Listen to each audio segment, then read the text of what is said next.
Amen. Purihin po ang Panginoon. Amen. Palakpakan po natin ang Panginoon. Tayo po'y muling tumayo at tayo po'y manalangin. Hallelujah. O Diyos, salamat Panginoon dahil naramdaman namin o dama namin ang kapuspusan ng banal mong Espiritu, Panginoon. Sa aming pagsamba, Panginoon, tanggap mo, Panginoon. Salamat po, Panginoon. Salamat, banal na Espiritu, O Diyos. Salamat, Panginoon. O Diyos, ngayon makikinig kami ng salita mo. Dalangin namin, Panginoon, gamitin mo ang iyong lingkod, Panginoon, bilang daluyan ng salita mo, Panginoon. Huwag akong siya mangusap, kundi ikaw, Panginoon. Salamat po sa iyong papuri, sa iyong pagsamba. Sa pangalan mo, Jesus, na aming Panginoon. Amen. Amen. Palakpakan muli natin ang ating Panginoon. Pwede na po tayong makaupo, mga kapatid. Kung mayroon po kayong mga Bible, at ako po'y naniniwala, mayroon po kayong mga Bible. Meron po ba mga Bible? Buksan niyo po yan sa Filipos 4:6. Ang sabi po diyan, huwag kayong mabalisa tungkol sa anumang bagay. Sa halip, hingin ninyo sa Diyos ang lahat ng inyong kailangan sa pamamagitan ng pananalangin may pasasalamat. Amen. Pinagbala po ng Panginoon ang pagbasa ng kanyang mga salita. Yan po ay may pamagat na overthinking. What if? Ang dami nating what if. Sobra-sobra ang ating pag-iisip. Kapatid, sa araw na ito, pag-usapan natin yan. Isang salita na grabe ang nagagawang pagkasira sa tao.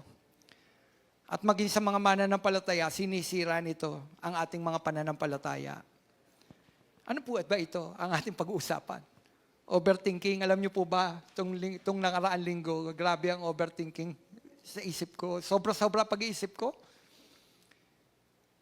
Nandun ako sa Quezon, kausap ko yung mga pastor, sabi ko, pag-usapan namin yung mensahe. Alam niyo ako, anong mensahe ko sa linggo? Overthinking. Natawa sa akin. So pinagtawa na ako, overthinking. Pastor, overthinking ka ba? Sobra-sobra ba pag-iisip mo? Alam niyo, minsan ganun tayo eh. Sobra-sobra yung pag-iisip natin. At sabi ko nga po, kadalasan ay biktima nito, hindi lang yung mga hindi mananampalataya, kundi maging mga mananampalataya, biktima nito, yung sobrang pag-iisip. Sino dito sobra kung mag-isip? Ang mahirap yung sobra tayong mag-isip, wala tayong isip. hindi ko maisip kung ano yung iniisip ko. No? Sobrang pag-iisip, nakakapagod. Ano ba yung overthinking? Ano ba ito? Pastor, ano ba yan? No, ano ba yan? Yung utak mo, parang 100 tabs na naka-open sa lahat. No? Open lahat ng oras. Ang daming what if. Ano ba yung what if? Paano na kung? No? What if mabibigo ako? Dami niyan. Di ba? May mga papasukin tayong hanap buhay. What if kung mabibigo ako? Puro pagdududa. What if kung malulugi ako? Tapos paano na sila? Kapag may naramdaman tayo sa ating katawan, naiisip natin agad, paano na sila? Lalo na kapag nagkakaedad na. Ang dami nating what if. Tama po ba, mga may edad? Ako nagkakaedad. Ang dami sumasakit sa katawan ko. Naiisip ko agad, paano na yung mga apo ko? Paano na sila? Ang dami, overthinking nga. Sobra-sobra yung pag-iisip. Pag may naramdaman tayo, sobra agad yung pag-iisip natin. Pag may nakapa tayo, sobra na agad yung pag-iisip natin. Nangangamba tayo agad. No? Tama po, nag-worried tayo. Pumapasok yun, yung pag-aalala. Kaya nga sabi ko, biktima tayo eh. Maging mga mananampalataya. Overthinking. Ano ba yung overthinking? Sabi ko nga po, maraming what if o paano na. Ang overthinking ay sinusubukan mong kontrolin ang bukas gamit ang iyong lakas. No? Yun yung overthinking. Sinusubukan natin na kontrolin yung bukas. Makokontrol ba natin yung bukas? Hindi nga natin hawak eh. Pero yun yung overthinking. Sobrang pag-iisip. Sinusubukan natin kontrolin yung mga bagay na hindi natin kontrolado. Pag hindi pa dumarating yung ating mga anak, naku, nag-overthinking na mga nanay. Matatay, naku, paano na? Mamaya na-disgrasya yun. Nasa pintuan mo na, hindi mo alam. Di po ba? Ganon. Pag may kakapa, sabi ko nga po, ay, naku, ano pa to? Cancer yata to. Lahat tayo. Amen? Lahat tayo ganun eh. Naabase tayo doon sa mga bagay na nakikita natin kasi. Ang overthinking, sinusubukan mong kontrolin ang bukas gamit yung iyong lakas. Ang resulta tuloy, anxiety, walang tulog. Sino dito walang tulog? Hindi dahil sa trabaho. Yung kundi kaiisip. Pagod, nakahiga, pero gusto magpahinga, gusto matulog, pero ang isip tuloy-tuloy. Tuloy-tuloy. Alam niyo, ayaw ng Diyos nun eh. Ayaw ng Diyos nun. Sabi ko nga po, ako mismo, na biktima nun. So, dulot nun, anxiety, walang tulog, taas ang BP. Ang taas ng BP. Ayan. Ano ba yung overthinking nga? Lason yun. Lason sa ating mga pananampalataya. Alam niyo yan, lason yan sa pananampalataya natin. Yung sobra nating pag-iisip. Kaya sabi ng Panginoon, sabi sa Pilipos sulat sa Pilipos, huwag kayong mabalisa tungkol sa anumang bagay. Kasi balisa tayo ng balisa. Hindi po ba? Balisa tayo Ang dami nating iniisip. Nawawala tuloy yung focus natin sa Diyos. Nawawala tuloy yung ating pananampalataya sa Panginoon. Kaya nga sabi ko, yung overthinking ay lason. Mga kapatid, dito po yung lason. Pinalalaki kasi ng sobra nating pag-iisip, ang alin, yung problema. Maliit na problema, pero dun sa ating sobrang pag-iisip, pinalalaki niya ito. Parang nilagay mo dun sa sa microscope. No, sumosobra laki ng problema. No, yun yung nakikita natin. Pinalalaki ng sobrang pag-iisip ang problema. Pinaliliit naman sa ating mga puso ang Panginoon. At sa ating isip, pinaliliit niya ang Panginoon. Kadalasan nawawala na rin ang Panginoon. Saan? Sa sobra nating pag-iisip. Ang naiisip natin, sobra ang aking mga problema. Ang tanong, kontrolado nga ba natin? Sa totoo lang, maraming problema dumarating sa atin, hindi natin kontrolado. Tama po ba? Hindi natin kontrolado. Kaya lang, yun nga, sabi ko nga po, nagiging biktima tayo ng sobrang pag-iisip. Sabi ng Mateo, chapter 6, verse 27, sino sa inyo ang makapagpapahaba ng kanyang buhay ng kahit isang oras sa pamagitan ng kanyang pagkabalisa?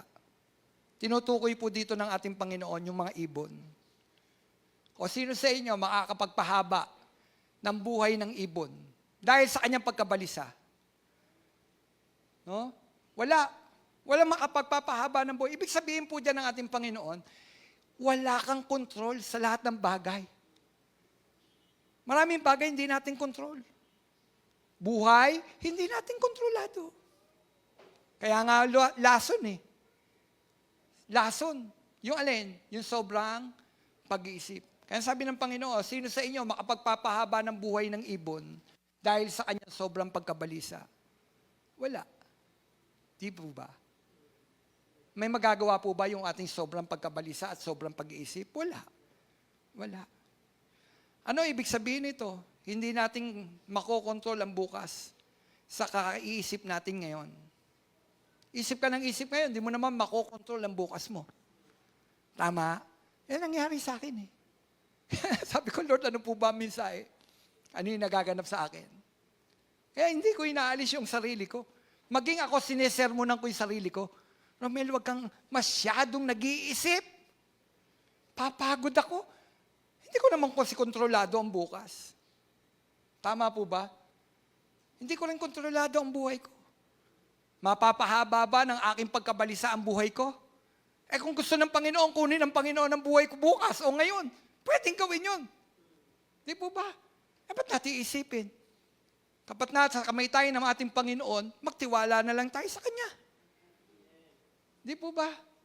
So totoo, kahit anong gawin natin, pagpapahaba, uminom tayo ng lahat ng vitamin. Kasi gusto nating humaba ang ating mga buhay. Okay yun. Sino may ayaw nun? Maging disiplinado tayo sa ating mga kinakain. Okay yun. Kaya lang mga kapatid, kahit anong gawin nating pagkokontrol sa buhay natin, hindi natin yung kontrolado. Pag kumatok ang kamatayan, mamamatay tayo. Sabi mo sa katabi mo, mamamatay ka rin. Yan ang ayaw natin, di po ba? Yung salita, mamamatay ka rin. Sino dito gustong tumanda? Amen. Pero ayaw natin ng mukhang matanda. Di po ba? Kita nyo? Ano gusto mo? Tumanda? Magmukhang matanda? O mamatay kang bata? Sige, mamili ka. Hindi nga natin kontrolado. Nakakita ko sa Shopee, pampaalis ng eye bag, pupunas mo lang, sabi ko, budol. Budol yan. Papunas mo lang, bata ka, huwag daw sosobrahan, baka mamaya, magmukhang bata, mabigla sila. Minsan nabubudol, no? Dahil sa kagustuhan natin, makontrol yung ating pagtanda. Tatanda ka rin. Kahit anong punas natin dyan, tatanda rin tayo. Kakapakulay ko lang kanina, kagabi. Kasi nalulungkot ako pag nakikita ko yung buho ko. Naputi na. Dati, ang ganda-ganda. Wala na nga eh. Nanaginip ako, naubos pa. Konti na lang, nawala pa.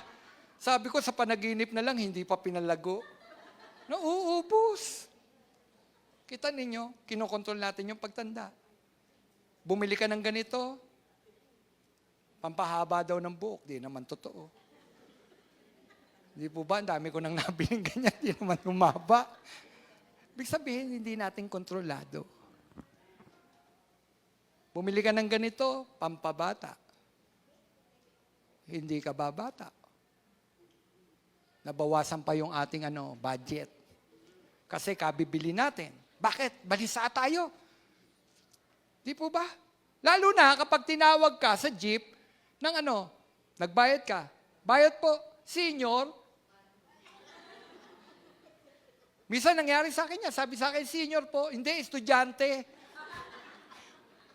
Sabihin, hindi natin kontrolado. Tumawa na lang kayo mga kapatid. Pampabata yan. Walang bayad. Hindi natin kontrolado ang lahat ng bagay. Lason. Ang hirap, no? Di po ba? Isip tayo ng isip. 2:00 na ng umaga, gising ka pa. Gising ka pa. Tapos, yung lahat ng inisip mo, nang umabot ng ganung ng oras, kinabukasan, 90% doon, hindi natin magagawa. Correct. Ang dami nating plinano, no? Kasi kaiisip natin. Pero 90% doon, hindi natin magagawa. Nasayang lang. Sana nagpahinga. Buti pa si Juan. Tulog ng tulog. Di po ba? Tayo, 2:00 na. Hindi makatulog. Di po ba, no? Ang hirap. Masarap po ba yon? Masarap matulog. Pero tingnan ninyo, sa sobra nating pag-iisip, sa mga bagay na hindi natin kontrolado,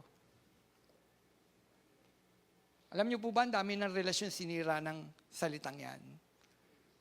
Sobrang pag-iisip, overthinking. Dumating lang ng late yung asawa mo, nagdududa ka na. Bubungangaan mo na. Nakita niyo po, sobrang pag-iisip. Dami, naglalaro agad sa isip mo. Ano kaya ginagawa niya? Kaya ginagawa nila. Tapos nag-conclude ka na. Meron siya kasama. Wala namang kasama. Di po ba? Nabuo agad ito. Kita nyo? Ang nagagawa ng overthinking. O masarap? Nakakapagod, di po ba? Nakakapagod ang isip ng isip. Papagod po yan. Yung overthinking natin ngayon, makokontrol ba natin? Kapag hindi, bakit pa natin pipilitin? Bakit natin pinipilit, binubuhat yung hirap na yan? Nakakapagod yan. Bigay na lang natin sa Diyos. Kapatid. Amen. Pagtiwala niyo sa Diyos. Kahit matanda tayo, sabihan tayo ng senior, kung senior naman talaga, ba't pinipilit natin maging bata?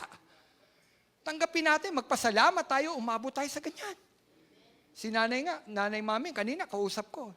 Birthday na niya, malapit na. Batiin niyo mamaya. Di po ba? 85 na siya. O sino gusto umabot hanggang 85? Si nanay, ilang taon natin, Ken? 91! Wow! Di po ba? 85, 91. Sino dito? 100. Nakuha nyo na pa ba sa gobyerno? May kunin nyo. O, nakuha. O. Di ba? Isip tayo ng isip, di po ba? Ay, hindi natin makokontrol yan. Hayaan na natin. Magpasalamat tayo sa Panginoon. Ibigay natin lahat ng ating mga kabalisaan sa ating Panginoon. Ano pa? Ginagawa ng overthinking, ginagaya ng overthinking yung pananampalataya. Ginagaya daw. Kanina, lason, ngayon, ginagaya niya. Akala natin, yung sobra nating pag-iisip, parang pananampalataya. Kasi yung pananampalataya, ano ba yung pananampalataya? Ang pananampalataya ay yung mga bagay na hindi natin nakikita, ngunit pinaniniwalaan nating magaganap. Oh, kaya nga overthinking ako, Pastor, naniniwala ako sa naiisip ko. Mali nga lason nga yung iniisip mo, iba yung pananampalataya, iba naman yung overthinking. Yung pananampalataya, pagbibigay, pagtitiwala sa Diyos. Yung overthinking, kinokontrol mo. Amen? Kinokontrol mo yung mga bagay na darating. Hindi mo nga kailangan kontrolin yung mga bagay na darating dahil wala tayong kontrol dyan. Sino natatakot sa the big one? Oo. Kontrolado? Hindi. Kita ninyo? Nung nangyaring lindol sa Venezuela, dito sa atin, di po ba, ano naisip natin? Yung mga anak natin na nasa school. Overthinking. Niisip kagad natin. Ako, iniisip ko itong church. Iniisip ko yung pamilya ko, iniisip ko, naku Lord, sana naman, wag naman mangyari. Niisip natin. Kaya lang may nangyari, may nagagawa, kontrolado ko ba?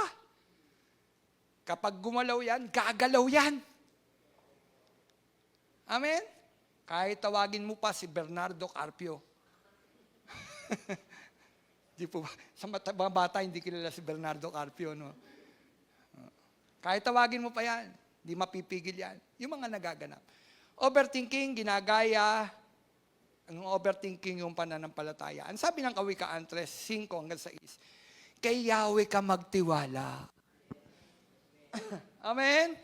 Kay Yahweh ka magtiwala, buong puso at lubusan. At huwag kang mananangan sa sarili mong karunungan. Sa lahat na iyong gagawin, siya nga'y alalahanin upang ikaw ay patnubayan sa iyong mga tatahakin. Hallelujah, praise God. Overthinking, mananalig ako sa utak ko. Yun ang ibig sabihin ng overthinking. Kung ano yung naisip ko, paniniwalaan ko. Kaya nga sabi ko kanina, maraming napapagod. Maraming nagseselos. Bakit? Magtitiwala ako kung ano ang naiisip ko. Ano naman yung faith? Sabi ko kanina, ginagaya ng overthinking yung faith. Ang faith, magtiwala ka kay Jesus. Yung overthinking, magtiwala ka sa sarili mo. Kung ano yung naiisip mo, yun yun. Yung faith, magtitiwala ka hindi sa sarili mo, kundi magtitiwala ka sa Diyos. Yun yung faith. Amen. Hindi sinabing huwag tayong mag-isip. Ang sabi lang, kay Yahweh ka magtiwala. Pakangala natin, bawal na mag-isip. Hindi. Hindi bawal mag-isip. Okay lang mag-isip. Huwag lang sobra. Kapag lahat ng sobra, di ba masama? Ang dami nang sinisira kapag sobra. Ang sabi, kay Yahweh ka magtiwala. Huwag lang sa utak mo. Huwag yung iniisip mo. Kasi bakit? Mas alam at nakikita ng Diyos yung big picture ng buhay natin. Alam ng Diyos yun eh. Tayo hindi natin alam yun. Yung big picture. Pero ang Diyos, alam niya yun. Alam niya magaganap sa iyo bukas. Alam niya ang magaganap sa iyo sa isang taon, sa susunod na taon, sa susunod pang taon. Alam ng Diyos. Alam niya yung big picture. Pinanganak ka pa lang, alam na ng Diyos kung tatahakin mo landas. Alam ng Diyos. O, kung alam ng Diyos ang lahat, kanino ka magtitiwala? Yung kaiisip mo, hindi mo nga masolusyonan eh. 90% hindi yan magaganap. Kanino ka magtitiwala? Sa utak mo? Mapapagod tayo. Babagsak ang immune system natin. Yung kinatatakutan natin mangyayari. Alam niyo po ba, pag bumagsak yung ating mga immune system, yung kinatatakutan natin mangyayari? Bumagsak eh. Yung kinatatakutan mong magkakakanser ka, magkakakanser. Bakit? Bagsak ang immune system. Magkakaroon ng inflammation yung ating mga katawan. Kanonood mo yan ng YouTube, Pastor. Mamamaga yung loob. At yun ang gustong-gusto ng cancer cell. Yung mga inflammation sa ating mga katawan. Isip, kasama, tas kakain tayo. Di po ba, pag nalulungkot tayo, ano ginagawa? Ikain mo na lang yan.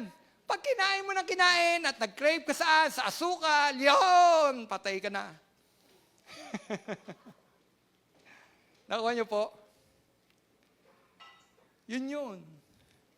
Yung kinatatakutan natin, yun yung nagaganap. Overthinking.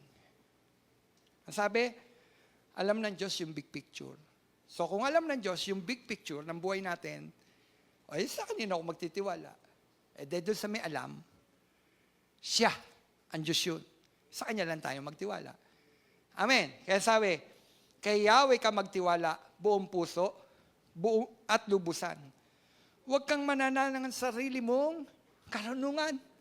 Bisan kasi, pandami nating alam. Nananangan tayo dito sa alam natin. Alam ko yan, napag-aralan ko yan. No? Napag-aralan ko yan. Alam ko kung paano ko i-manage yung sarili ko. Pati di natin control. Nakakita kayo na nagwawala. Nagwawala. Talaga nagwawala. Ito yung sumobra ang pag-isip. Nagwala. Hinabol ng itak yung asawa. Dahil nga sobrang kanyang pag-isip. Nanangan sa kanyang naiisip. Hindi naman nagloloko yung asawa. Hanggat wala kang prueba, huwag kang magwala. Hanggat di mo nakikita, huwag kang magwala. Sobrang pag-iisip, masisira lamang ang ating pagkatao sa sobrang pag-iisip. Kanino ka magtitiwala, kapatid? Sa Diyos. Amen? Pangatlo, nagdidulot ito ng takot. Yung sobrang pag-iisip, di ba natatakot na tayo? Sabi ko kanina, nung naisip natin yung dagbigwan, anong dulot nito?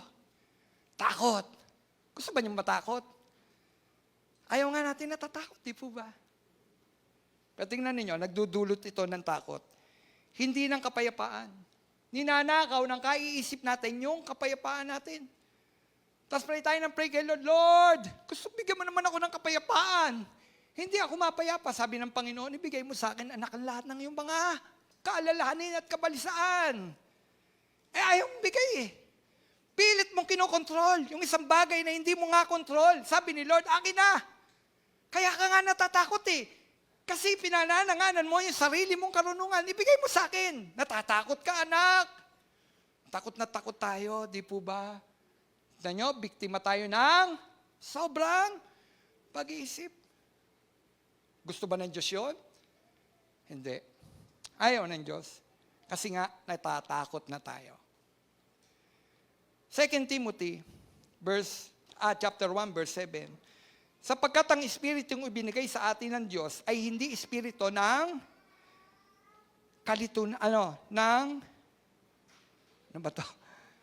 kahinaan ng loob, kundi Espiritu ng kapangyarihan, pag-ibig at pagpipigil sa sarili.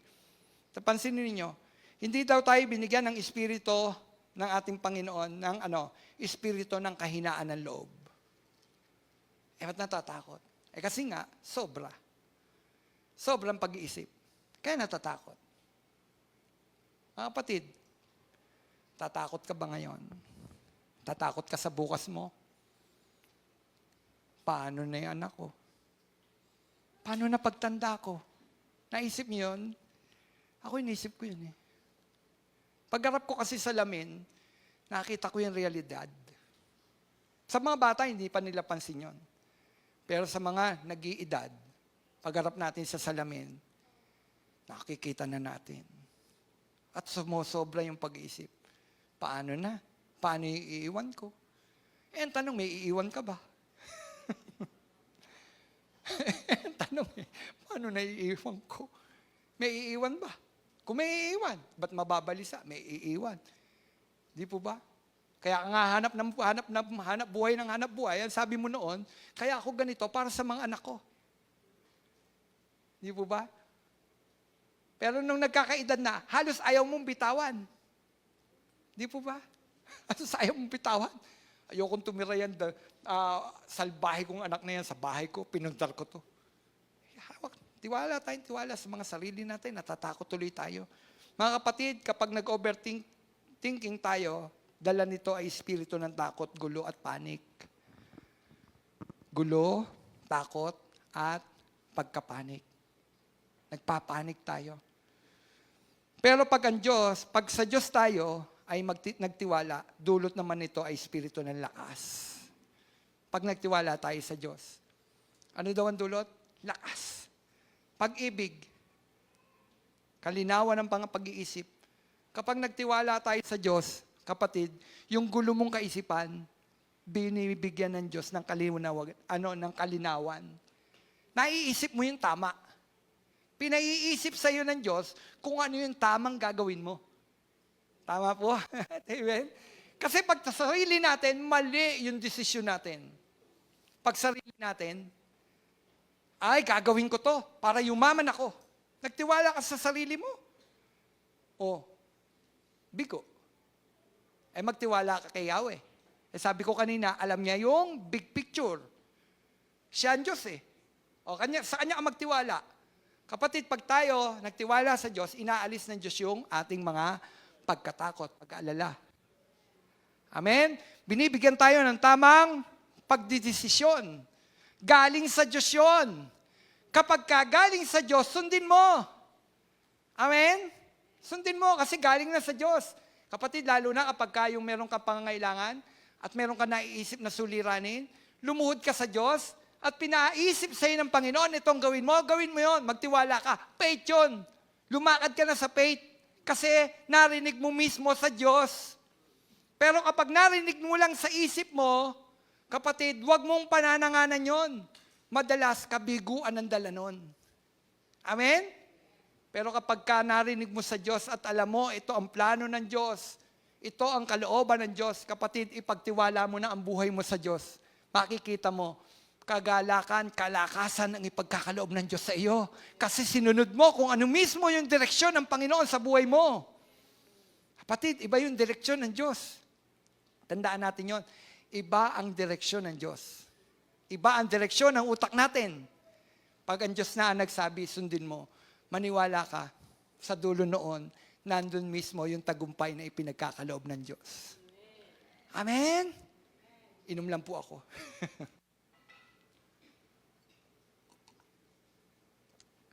Ngayon, sabi ko nga po, yan ay problema, yung overthinking. May gamot ba? Oo. May gamot po.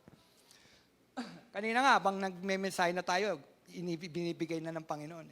Magtiwala. Yon. Ipagtiwala mo. Hand over.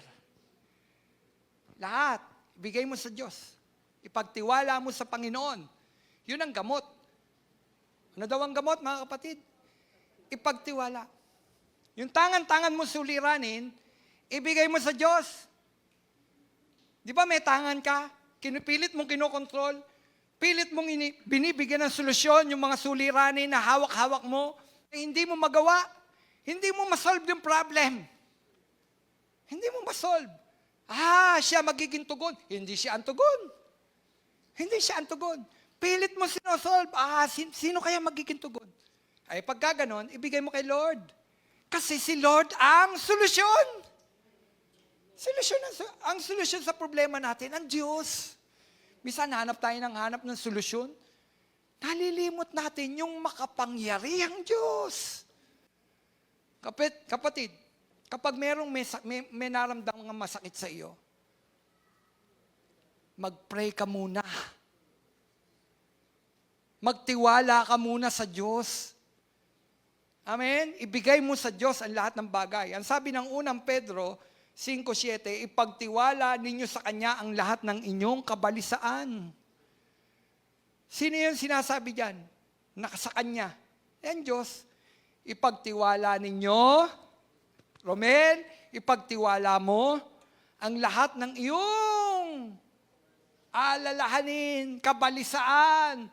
Lahat daw, kapatid. Lahat. Hindi diyan sinabing ilan, kundi lahat. Yan ay nagpapakita, yung sulat ni Pedro na yan, nagpapakita na ang Diyos ang may kontrol ng lahat. Kaya lahat ng bagay, ng kabalisaan mo, alalahanin mo, dalahin mo, karamdaman mo, ibigay mo sa Diyos. Kasi siya ang may kontrol. Amen? Takot, lahat, ibigay mo sa Panginoon. Ipagtiwala natin sa Panginoon. At pagka ganon, pinalalago ng Panginoon yung ating mga pananampalataya. Dahil ang nakikita natin ang solusyon, hindi ang tao, hindi ang sistema ng mundo, kundi ang solusyon ay ang Diyos, mga kapatid. Anong problema mo ngayon? Ang suliranin mo ngayon? Anong hawak mo? Ibigay mo sa Diyos. Palit tayo, Panginoon. Ito yung aking mga kabalisaan. Ito yung mga aking iniisip na hindi nakapagbibigay ng kagalakan sa iyo. Panic. Ito, palit tayo, Panginoon. Pag pinagpalit mo yan sa Panginoon, trade kayo ng Panginoon. Kabalisaan mo, kapayapaan naman ng Diyos ibinibigay sa atin. Wow! Kapatid, mabibili nyo ba sa SM ang kapayapaan? Di po ba? Pagbilan nga po ng kapayapaan, meron po ba kayo ditong kapayapaan? Wala, hindi natin mabibili yan. Pero sa Diyos, laging available. Amen? Kita ninyo? Sa Diyos, laging available. Hindi nawawalan ng stock. Laging meron. Kapag lumapit ka sa Diyos at nangingi ka ng kapayapaan, Lord, nagugulo isip ko eh. Hindi ko alam kung anong gagawin ko, Panginoon. Bigyan mo naman ako ng kapayapaan. Oh. Andiyan agad, bibigay ng Panginoon ng kapayapaan. Nagpapatotoo si Ate Remy, yung tuwing paggising niya sa umaga, binabanggit niya yun. Sinabi ko nung linggo. Ano yung sinabi ko nung linggo? Nalimot nyo. Hindi kayo nababalisa. Panginoon, nandito po ako. Di po ba? Andito po ako. Punuin mo po ako ng kapayapaan. Amen? Ng kagalakan. Sabi ni Ate Remy, Pastor, totoo nga. Araw-araw may galak ako. Nakita nyo? O ngayon, Lord, nandito po ako. Punuin mo po ako ng kapayapaan. Amen. O, si Ate Remy pinatotoo. Buong isang linggo, may galak. May galak sa tuwina. Di po ba? Kasi pinanay eh. Kasi balisang-balisa, maaga pa lang, gising tayo pagkagising pa lang, luto ng almusal, kain, alis. Wala na kay Lord. Pumikit ka muna. Pagkagising mo, pagdilat ng mata, pikit ulit. Sabihin mo naman, Lord, nandito po ako. Punuin mo ako ng kapayapaan. Makita nyo, bibigyan tayo ng kapayapaan. Dahil sabi ko kanina laging mayroon stock ang Panginoon. Hindi siya nawawalan. Laging available yung kapayapaan na yon. Amen? Hindi na uubos. Laging nandyan. Laging nariyan at available sa mga humihingi ng kapayapaan. Sino dito ang gusto ng kapayapaan ng Diyos? Hindi kapayapaan ng tao. Kapayapaan dito sa mundong ito, naglalaho. Payapa ka ngayon, pumunta ka doon sa tabi ng dagat. Magliwaliw, magganong-ganong ka ng paa mo sa dagat, payapa ka. Wow naman, napaka-peaceful naman dito. Pastor Romel, ang sarap dito. Opo, pag uwi mo, dala-dala mo pa rin ang problema mo. Nakuha niyo po? Ibig sabihin, napayapa ka saglit, mamaya pag uwi mo, dala-dala mo pa rin. Pero kapag ka sa Diyos ka, kahit wala ka sa tabing dagat, kahit wala ka sa malalaking mga bundok, kahit wala yung huni ng ibon, kahit ang naririnig mo, busina dyan sa C3. Sa amin, sa C3. Busina ng mga truck. Yan ang naririnig namin. Alikabok. Yan ang aming kapiling, araw-araw. Kapatid, kapag ka nasa Diyos ka, kahit nandoon ka sa gitna ng may nagaganap na kaguluhan, may kapayapaan ka. Basta ipagtiwala mo. Ano sagot? Ano daw ang gamot? Ipagtiwala. Literal yung kapatid na ibigay natin sa Diyos.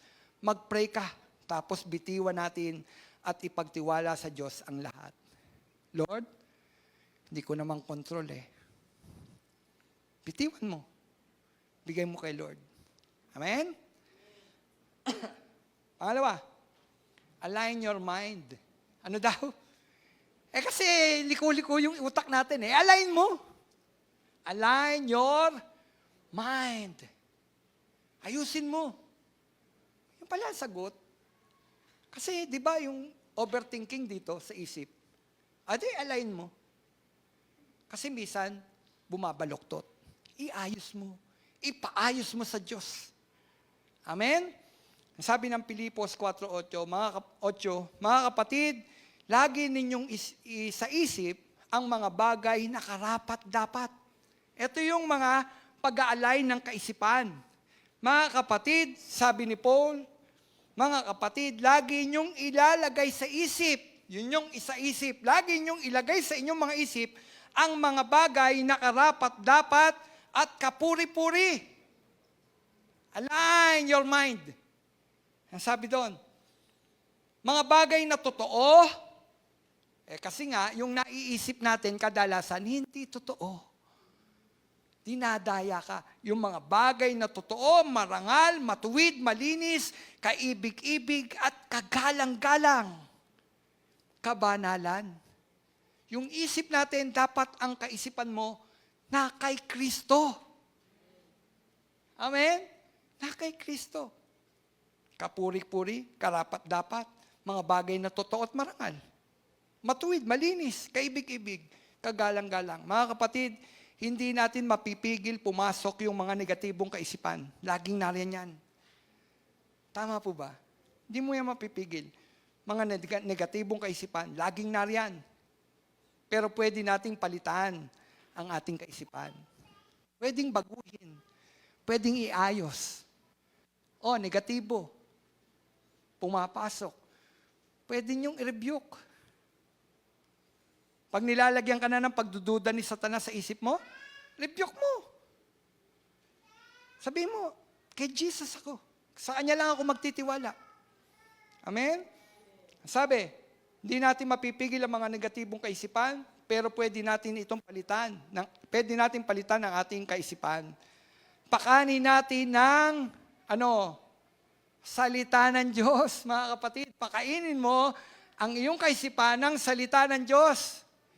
Pag pinakakain natin ng salita ng Diyos ang ating kaisipan, dun inilalagay ng Diyos yung mga pangako. Kapag binabasa mo yung salita niya, makikita mo, yung pagdududa mo, pinapalitan ng Diyos ng mga pangako. Ang sarap noon, mga kapatid. Yung panahon na nagtatanong ka sa Diyos bigla, pagbukas mo ng Biblia, makikita mo doon, nandun yung sagot. Sinasabi mismo ng Panginoon at marami siyang mga pangako. Anong dapat natin gawin? Kung ang Biblia pala ay maraming pangako, pakainin mo ang utak mo, ang kaisipan mo ng mga bagay na banal, kalugod-lugod, kapuri-puri, mga kapatid, salita ng Diyos. Sino dito may panahon pa pagbabasa ng salita ng Diyos? Amen. Dapat meron tayong mga panahon para pakainin ang ating mga sarili ng salita ng Diyos. Bigay, pagtiwala, align your mind. Pangatlo, look up. Ano daw? Look up. Pag mayroong kang suliranin, saan ka nakatingin? Pababa. Di po ba? Kailan ka di ba pag mayroong ka nag-iisip na ganyan? Di po ba? Nakakita ba kayo nag-iisip na nakaganyan? Nakaganyan! Ano ba ang sagot? Di po ba? Nakaganyan. Look up. Tumingin ka. Saan? Sa itaas. Sino yung nasa taas? Ang Diyos. Minsan nakatingin tayo sa mga bagay sa daigdig na ito. Yung mga nakatingin sa baba, daigdig yan. Subukan mo, kapag tumapasok na yung sobrang pag-iisip, tingin mo sa Diyos. Lord, wala naman ako magagawa eh. Lord, hindi ko naman kontrol ang lahat eh. Panginoon, sa'yo na. Look up. Alalahanin mo, may Diyos kang makapangyarihan. May Diyos tayong makapangyarihan. Kaya niyan lahat. Yung mga negatibo, kayang baguhin ng Panginoon. Negatibo, gagawin ng Panginoon positibo. Karamdaman, gagawin ng Panginoon kagalingan. Kahinaan, gagawin ng Panginoon kalakasan. Look up. Tingnan mo ang Diyos. Siya ang tugon. O tingnan ninyo, pag nasa baba kayo, pag look up kayo, ano makikita nyo? Masasalubong sa inyo sa church. Mga kapatid, naglo-look up ba kayo pag pumapanik ng hagdan? Christ is the answer. Look up. Pagtingin mo pa lang, naando na yung tugon, oh. May suliranin ako. Pagdating mo sa church, Christ is the answer. Diyan ko talaga nilagay yan. Para ang papasok pa lang, makikita na niya, kung may suliranin siya, makikita pa niya, Christ is the answer. Ay, siya pala ang sagot talaga ang Panginoon. Amen. Nagpapaalala sa atin na Christ is the answer. Kapag tayo tumitingin pataas sa Diyos, look up, kapatid. Christ is the answer. Kaya doon nilagay yun. Nilagyan pa natin ng ilaw. Para kapag meron daladalang suliranin, Christ is the answer. Pag mayroon kang karamdaman, Christ is the answer. Christ is the answer. Hindi si Pastor Romel ang sagot, tao rin siya. Hindi ang mga apostol, hindi yan. Ang sagot ay si Jesus. Look up! Simulan mo tumingin. Minsan kasi tingin tayo ng tingin sa tao, ay siya magigisagot, ay siya magigisagot, ay siya. Ay pag lumapit ka, bigo. Pagkabigo, pagkalungkot, pagkapanik. Pero simulan mong manalangin. Lumuhod, itingin ang iyong mga mata sa Diyos, makikita nyo ang Diyos ang sagot. Amen? Ano ang sagot? Sino pa mga kapatid? Si Bombay?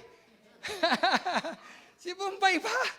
Hindi. Christ is the answer. Hallelujah. Amen. Seek first the kingdom of God. Yun yun.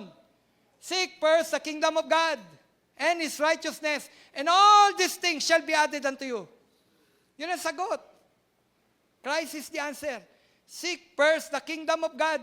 Tuwing may handog akong negosyo, bahay, ganun ang lagi kong binibigay. Seek first the kingdom of God. Gusto mo magtagumpay ang hanap buhay mo? Seek first the kingdom of God.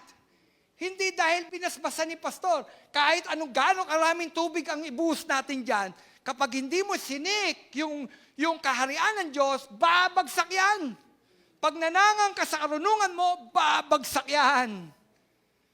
Pero subukan mo, ipagtiwala sa Diyos. Seek first the kingdom of God and His righteousness. And all these things shall be added unto you. Wow, kapatid, gusto mo ba ng all these things? Diyan po, gusto niyo po ba ng all these things? Seek first. Yun ang sabi ni Lord, seek first the kingdom of God. Hanapin mo muna ang kaharian ng Diyos. At ang lahat ng ito, pawang idadagdag sa iyo. Gusto niyo ba yon? Seek first. Look up. Itigil na natin ang kaiisip at katitingin sa problema.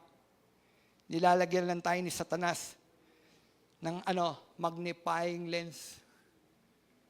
Yung problema, ang laki-laki. Tapos nawawala si Jesus. Kapatid, yung faith naman, nawawala. Yung problema, lumalaki si Jesus. Amen? Nawawala yung problema, ang laki-laki ni Jesus. How big is our God? Kaya ako, lagi kong kinakantayin pag may problema. Kasi pinapaalala sa akin sarili, pinapaalala ko, na mayroong isang Diyos na napakalaki. at makapangyarihan. How big is our God? How great is His name? Pangalan pa lang niya yun. He's the faithful one. Forever the same. Hindi siya nagbabago. Forever the same. Kung si Jesus, kung ang Panginoon Diyos, hinati niya ang dagat, maging hanggang ngayon, God will make a way. Kapag walang daan, God will make a way. So sa mga suliranin natin, kapag nandun ka na sa peak, at tila naroon ka na sa end, wala na, bangin na to. Doon gagawa ang Diyos ng daan. God will make a way. Ang mga Israelita, merong bang daan? Wala. Walang daan. Di po ba? How big is our God? How great is His name? He's the faithful one, forever the same. He rolled back the water from the mighty Red Sea. He said, I'm going to lead you. Put your trust in me. Amen. Put your trust in me, sabi ng Diyos. Tila ba walang daan? Wala na bang daan? Kapatid, walang daan? Doon sa walang daan, doon ka mamamangha. Kapatid, kapag tila nandun ka na sa dulo, pakinggan niyo po yan ha, kapag nandun ka na sa dulo ng suliranin mo at tila walang sagot, mag-intay ka na. Mag-intay ka na sa gagawin ng Diyos. Hallelujah! Yan! Kaya sabi ko doon sa mga kakilala ko, kasi Pastor Mel, ito yung suliranin ko. Huwag kang tumingin sa tao. Huwag kang tumingin sa tao. Magtiwala ka sa Diyos. Magtiwala ka. Kapag naroon ka na sa peak na yon, nandun ka na, tila walang daan, doon gumagawa ang Diyos ng daan. Mga kapatid, di ba? Ang sarap ng tila, walang daan, tas makikita mo, wow, wow, wow, wow. Niroll na Lord yung white red sea sa harapan ko. Bumukas, nagkaroon ng daan. Sino ba ang daan? Si Jesus. I am the way. Amen? Siya ang daan. Kapatid, suliranin pa ba? No? Huwag natin itingin sa suliranin, sa halip, itingin natin ang ating mga mata sa Diyos. Look up. Tumingin tayo sa Panginoon. Kapag inuna mo ang Diyos, iaayos niya ang lahat sa ating mga buhay. Ano daw? Unahin. Unahin mo ang Diyos, mga kapatid. Unahin mo, Pastor Romel, ang Diyos. Iayos ng Diyos ang lahat sa ating buhay. Pang-apat, panghuli, uuwi na tayo. Give thanks. Give thanks and pray. Magpasalamat ka, manalangin ka, kasi ang Diyos ang tugon. Yan ang gamot sa overthinking. Give thanks. Pilipos 4:6-7. Huwag kayong mabalisa tungkol sa anumang bagay. Sa halip, hingin ninyo sa Diyos ang lahat ng inyong kailangan. Pray. Dito tinuturuan ni Paul ang mga taga-Pilipos na pray. Put your trust. Kanino? Sa tao? Sa Diyos. Pray and then pray, sabi niya. Huwag kayong mababalisa. Ulitin ko Huwag kayong mababalisa tungkol sa anumang bagay. Sa halip, hingin. Pray. Yung sinasabing hingin, pray. Panginoon. Yung Panginoon, pwede kang magpengi doon. Nakuha nyo? Baka nyo isipin pa, si pastor naman, ginagawa kong pengi noon ng Panginoon. Hindi. Yung Panginoon, pwede kang magpengi doon. Nakuha nyo? Pengi naman, Lord. Gusto ni Lord John. Na yung mga pangailangan, hinihingi mo sa Kanya. Tulad ng isang anak na humingi sa kanyang tatay. Tay, bili mo ko ng ganito. Tay. Gusto ng Diyos yun. Kasi tatay na tatay siya, anak na anak ka. Relationship. Nakuha niyo po ako. Gusto ng Diyos yun. Sabi, ipagtiwala ang anumang bagay. Hingin sa Diyos. Hingin ninyo sa Diyos ang lahat ng inyong kailangan sa pamamagitan ng pananalangin may pasasalamat. Kapag nanalangin ka at may hiningi ka sa Diyos at alam mo, yung hinihingi mo sa Diyos ay kalooban ng Diyos, simulan mo nang magpasalamat. At yun ang pray. Ay, yun ang faith. May isang bata, may isang tribo, El Nino. El Nino ba ngayon? Kulang na sa ulan. At nakabase sila sa ulan. Marahil ilam na ng ilan to. Nakabase yung tribo na yon sa ulan para magkaroon sila ng pagkain at tubig. Nagpray. Dahil nakakilala sa Panginoon yung tribo na yon. So, pre-practice nila yung faith, pasasalamat at pray. Nanalangin ng tribong ito, nagkasundo. Na mananalangin tayo, ay papasalamat na natin ng ulan.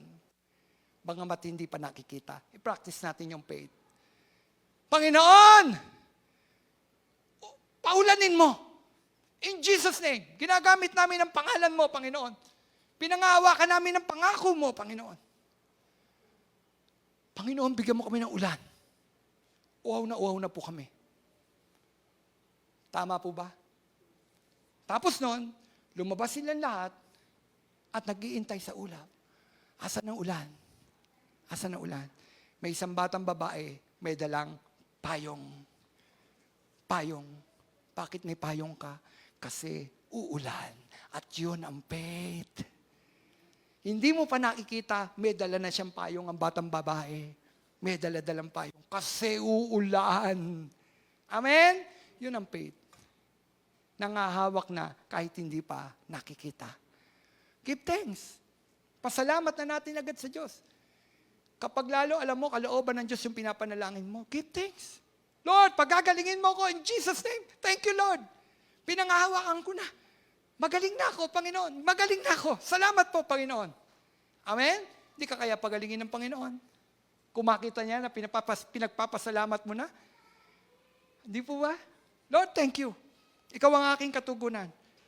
Hingin ninyo daw sa Diyos ang lahat ng inyong kailangan sa pamagitan ng panalangin may pasasalamat at ang kapayapaan ng Diyos na hindi kayang maunawaan ng tao ang siyang mag-iingat sa inyong mga puso at kaisipan dahil sa inyong pakikipag-isa kay Kristo. Hallelujah. Praise the Lord. Amen. Pray. Kapatid, ang panalangin plus pasasalamat, pray, give thanks. Ano ang equal nun? Kapayapaan. Amen? Kapayapaan na nag-iingat. Parang bodyguard yun, kapatid. Parang bodyguard sa ating mga kaisipan, yung kapayapaan na binigay ng Panginoon. Ibig sabihin, iingatan tayo ng ating Panginoon. Amen? Conclusion, mga kapatid, ito yung pinakamasarap sa mga taong natutulog. Ananiwala ako, wala niyan sa Valenzuela, Bethel, mga kapatid. Conclusion, okay lang mag-isip, pero sabihin natin sa Diyos na kapag tayo na nag-overthinking, samahan niya tayo upang tayo ay mapanatag.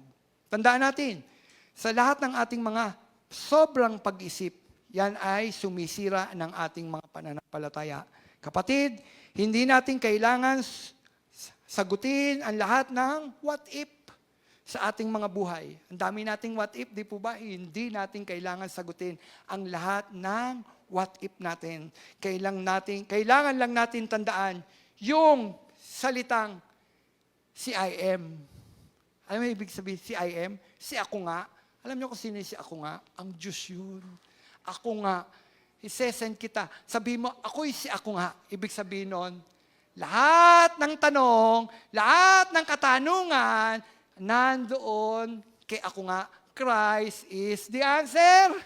Amen? Siya pa rin, kapatid. Nandun, tandaan mo lang, mga kapatid, nandun sa salitang, the I am. Yung sinabing, I am. Paano kung tanungin ako, I am, sabi mo, ako'y si ako nga. Kapag tinanong nila ako, ako'y si ako nga. Kapatid, kalimutan na natin yung what if. O kaya, pag dumadating yung salitang what if, tandaan natin, may nagsabing ako'y si ako nga. Amen? I am. Ako'y si ako nga, ang Diyos. Tandaan mga kapatid, kasama natin ng Diyos sa lahat ng ating what if. No? Kasama natin ng Diyos dyan sa lahat ng ating mga what if. Ano bang gagawin natin kung kasama pala natin ng Diyos? Ang lahat ng bagay, ipagtiwala natin sa Diyos. Overthinking pa ba? Overthinking pa ba, mga kapatid? O, hindi pa. Amen? Huwag na tayong sobrang pag-iisip, nakakapagod. Amen? Alam mo, masarap, magtiwala tayo sa piling ng Diyos. Tapos, kumuha ka ng mainit na kape. Magkape ka. Kung mahilig ka sa kape, magkape na lang tayo. Tapos mag-pray tayo, mag-fellowship tayo. Tumawa ka. Bakit hindi? Tawanan mo ang iyong problema. Bago ako matapos, isang kwento. Bago ako matapos, sumakay ako ng LRT. Dahil pumunta ako dyan sa may Carriedo. Ganyan ako. Tapos, kasi nagpa-check up ako noon. Then, sabi ko nga, di ba, biktima ako ng overthinking. Ganun ako sa LRT. Dami nang tumatakbo sa isip ko. Tapos doon sa gilid ng LRT, merong isang kabataan lalaki, nakauwi lang. Ganyan siya, bata. Tapos gumaganyan siya. Ganun pa arte. Hindi siya naiiya.